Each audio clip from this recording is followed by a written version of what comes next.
Good googly moogly, what's going on, you guys? This episode of the podcast is brought to you by NatureBox.com. NatureBox is a fantastic company for those of you who are trying to eat better and to have healthier snack options. Let me tell you a little something about NatureBox. They have some fantastic products. I've used them for about 3 months now, and let me tell you, their stuff is amazing.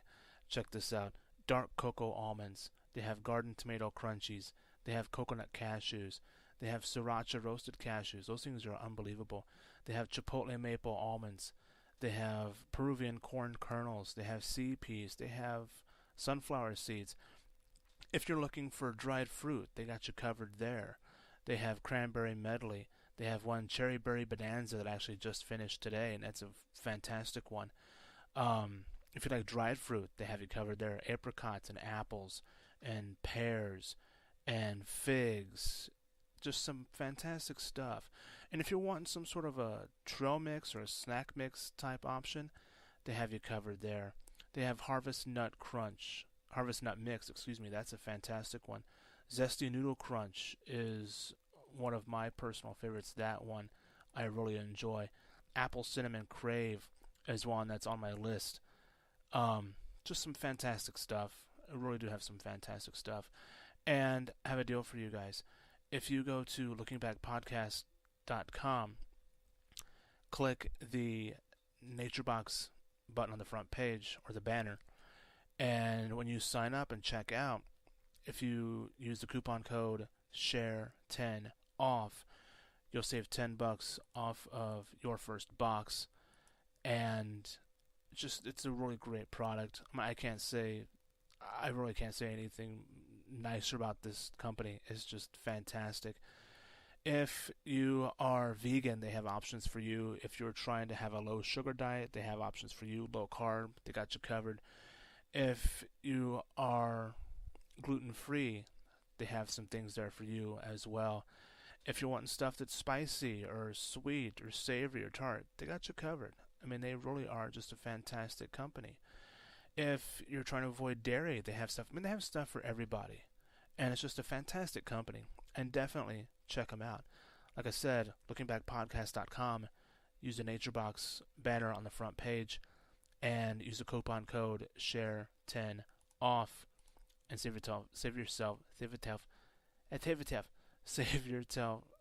I did it again, god damn it, save yourself, there you go, good job, save yourself $10 off of your very first box. It's a great company. I highly endorse them. And with that, the ads are done. Boom, shalakalaka boom. Let's start the show. There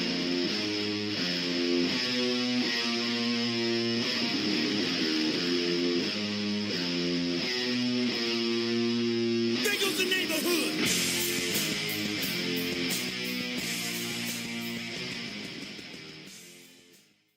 What is going on, ladies and gentlemen? Welcome to the last episode in our series on the rise of Rome.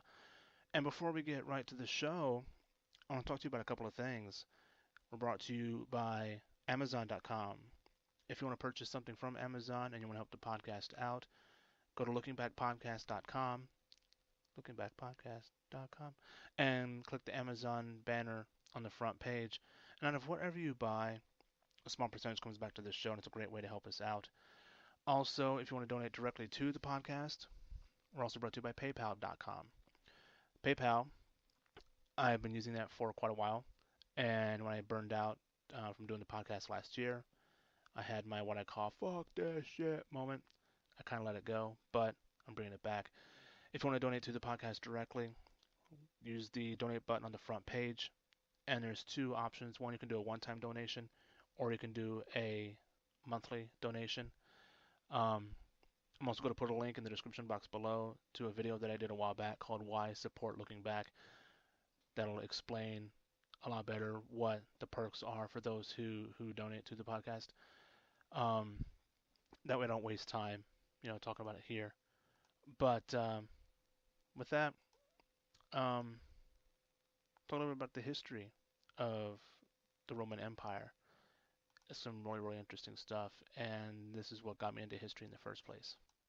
Also, what I'm going to do is at the blog section of lookingbackpodcast.com, I'm going to put a list of the books that I've read and researched and thumbed through in preparation for this huge epic series. I mean, we're talking like Cecil B. DeMille epic. Okay, not quite that long. Maybe, you know, Matrixy epic. Maybe, kind of. Damn it. But definitely check out that list of the books that I'm gonna have up there available for you. And if you want to buy any of them, um, use the Amazon banner on the front page. It's a great way to help the podcast out and get yourself a pretty sweet fucking book. But without further ado, let's look into the history of the Roman Empire. Rome began expanding shortly after the founding of the Republic, although it didn't expand outside Italy until the 3rd century BC. This is from the 6th century to the 3rd century, so those 3 years. In a sense, it was an empire long before it had an emperor. And it wasn't a nation state in the modern sense, what we know, but it was a network of towns left to rule themselves and provinces administered by military commanders. It was ruled not by emperors, but by annually elected magistrates in conjunction with the Senate. So, for various reasons, the 1st century BC was a time of political and military upheaval, which ultimately led to rule by emperors. The consul's military power rested in the Roman legal concept of imperium, which literally means command, though typically in um, a military sense. Also, one thing that's kind of cool, occasionally successful consuls were given the honorary title of imperator or a commander. And so this was the origin of the word emperor, since this title was always bestowed to the early emperors upon their succession. Rome suffered a long, long series of internal conflicts and conspiracies and civil wars from the late century, 2nd century BC, all the way to the very end. At the same time, it greatly extended its power beyond Italy. And toward the end of this period, in 44 BC, Julius Caesar was briefly the perpetual dictator before he was assassinated. You all know the story of Julius Caesar. So there you go, I'll just kind of summarize it. Um, he was killed by Mark Antony, killed by Brutus, and you all know the Shakespearean line, E tu, Brute.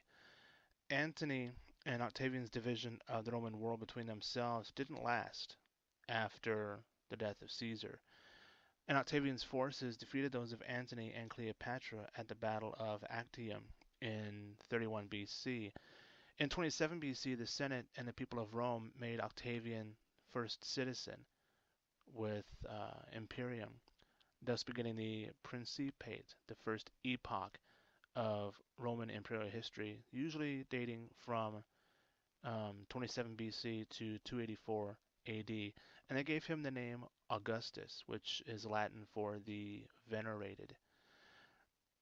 Though the old constitutional machinery remained in place, Augustus came to dominate it. And since his rule ended a century of civil war and began an unprecedented period of peace and prosperity, he was so loved that he came to hold the power of a monarch, de facto. During the year of his rule, a new constitutional order emerged, so that upon his death, the new constitutional order operated as before when Tiberius was accepted as the new emperor. The 200 years that began with Augustus' rule is traditionally regarded as Pax Romana, Roman peace. During this period, the cohesion of the empire was furthered by a degree of social stability and economic prosperity that Rome had never before experienced. Uprisings in the provinces were infrequent, but put down mercilessly and swiftly when they occurred. The 60 years of Jewish-Roman wars in the second half of the 1st century and the first half of the 2nd century were exceptional in their duration and their violence. The success of Augustus in establishing principles of what I call dynastic succession was limited by his outliving a number of potential heirs. Um, the Julio-Claudian dynasty lasted for four emperors, Tiberius, Caligula, Claudius, and Nero, before it yielded in 69 AD to the strife-torn year of four emperors, from which Vespasian emerged as victor. Vespasian became the founder of the brief Flavian dynasty, to be followed by the Nerva Antonine dynasty, which produced the five good emperors Nerva, Trajan, Hadrian, Antonius Pius, and the philosophically inclined Marcus Aurelius. In the view of the Greek historian Dio Cassius, not to be confused with Ronnie James Dio, a contemporary observer, the ascension of the Emperor Commodus in 180 AD marked the descent from a kingdom of gold to one of rust and iron, a famous comment which has led some historians, notably Edward Gibbon, to take his reign as the beginning of the decline of the Roman Empire. In the year 212, during the reign of Caracalla, Roman citizenship was granted to all free-born inhabitants of the empire. But despite this gesture of universality, the Severan dynasty was tumultuous to say the very least. An emperor's reign was ended routinely and usually by his murder or execution, and following its collapse, the Roman Empire was engulfed by the crisis of the 3rd century, a period full of invasions, civil strife, economic disorder, and especially the plague. In defining historical epochs, this crisis is sometimes referred or viewed as marking the transition from classical antiquity to late antiquity. Diocletian, who reigned from 284 to 305, brought the empire back from the brink but declined the role of princeps and became the first emperor to be addressed regularly as Domine, Latin for master or for lord. This marked the end of the Principate and the beginning of the Dominate. Diocletian's reign also brought the empire's most concerted effort against the perceived threat of Christianity. The state of absolute monarchy that began with Diocletian endured until the fall of the Western Roman Empire in 476. Diocletian divided the empire into four regions, each ruled by a separate emperor.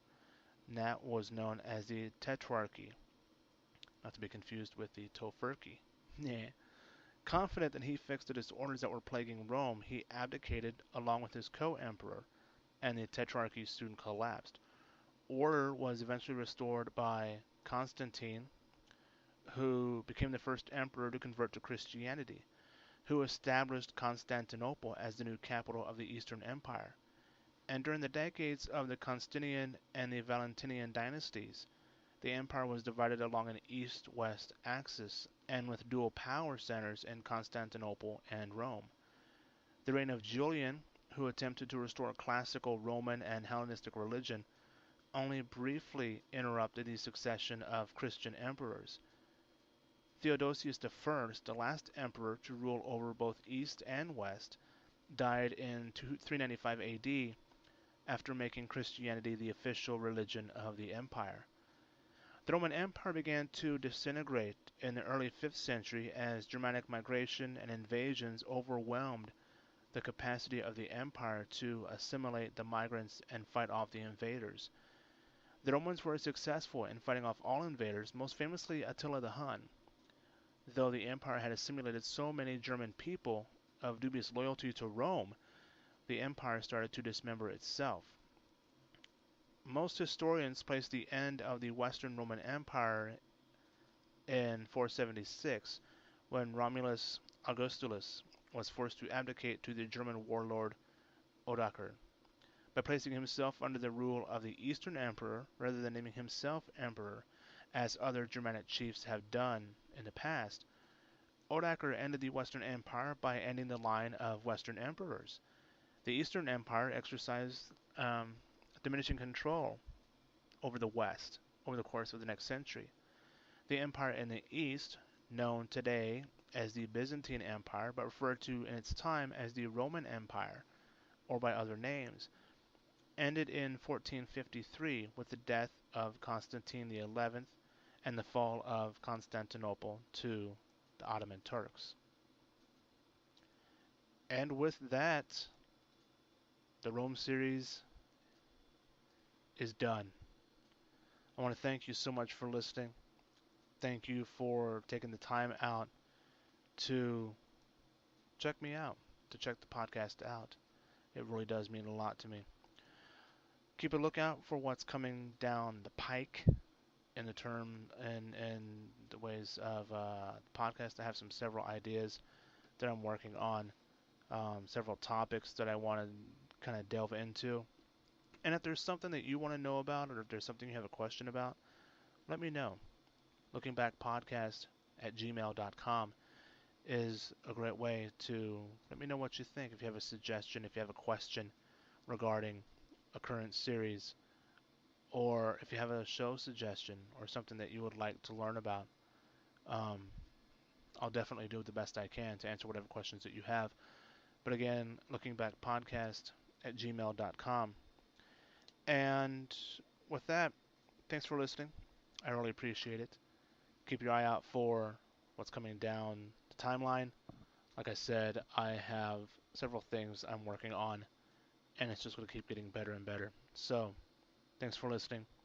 I appreciate it. And until next time, take care of yourself and each other. That's the end of my show. Donk.